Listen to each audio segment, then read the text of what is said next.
Well, we shouldn't be surprised when all those things are true, but something has changed in the last several months because you're hearing it from the great retailers and the not so great retailers that traffic has hit the wall. And it's not just weather.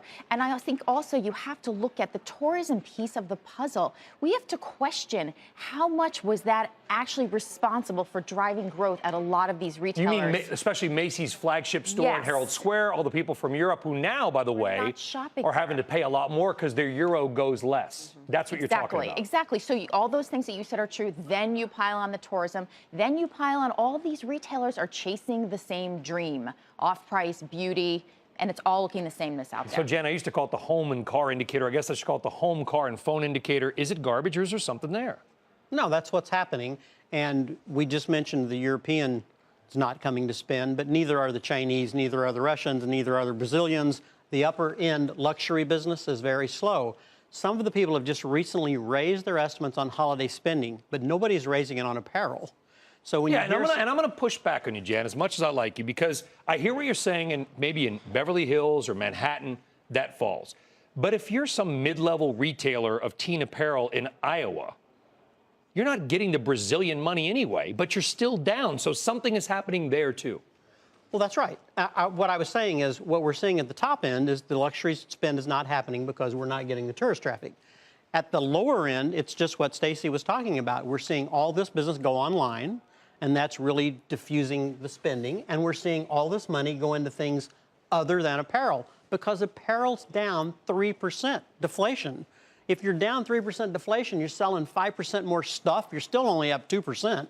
So it's a very, very tough environment for any retailer to drive top line. Or, Mary Epner, I guess the other option is that some companies are just not being run very well. I agree with that. Right now, we've got Macy's that is down. They've done a great job for a long time. But you have to look at 3 of Macy's top brands throughout the store are not performing well. If they don't perform well, Macy's doesn't perform well. You look at Kohl's, you have a different set of issues. They're changing their marketing strategy that makes me fearful because they're trying to mirror what JCPenney did that didn't work. You look at JCPenney, they have a host of issues. Nordstrom is very well run. Their omni-channel is really good, but they don't have a lot of the hot things that are happening out there. We're seeing some newness out there. They're just not enough to offset apparel, to your point, and some of the tourism issues, to your point. So we've got some big macro problems by big retailer that are not working.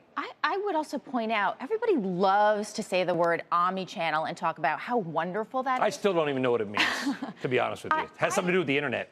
I would argue forcing the consumer online actually hurts sales because you're taking away the impulse purchasing. Yeah, you're not browsing. I'm a really. woman. I walk into the store. Yes. I see it. I want it. If I'm online, I have to seek it out. So you are eliminating impulse purchases permanently.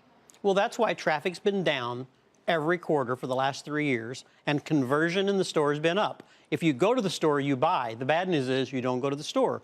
5 years ago, if you went to the mall, you went to 5 stores while you were there and visited. Now you go to 3.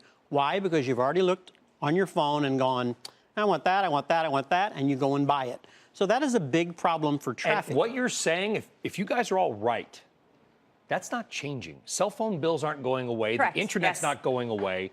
We have, and Jan and I have talked about this in the past, we have too many stores in this country. We are overstored.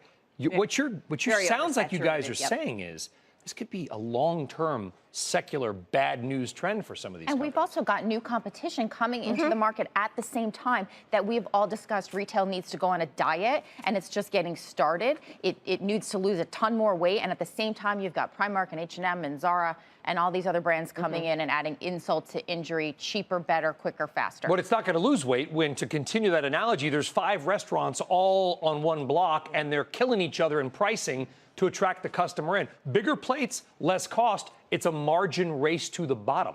And even though I'm close enough for you to push me out of this chair, I would never do the that. weather really hasn't helped sales in the short term. Oh, no, God. Ryan hates that. Don't do it. No, don't go there. Are you went there. You promised me you were not going to go to the weather. I give up. Someone was going to go there, you know. Can I add one thing? One thing that we found at Macy's is that the buy online, pick up in store has helped individual stores' results when they go into pickup because they're getting a lot of incentives. Stacey, you called it the impulse yeah, so that's buy. great. So in other words, you have to get them in the store, Correct. but everybody today wants to be home. Those department stores won't do it. And here's an even scarier Friday the 13th retail theme.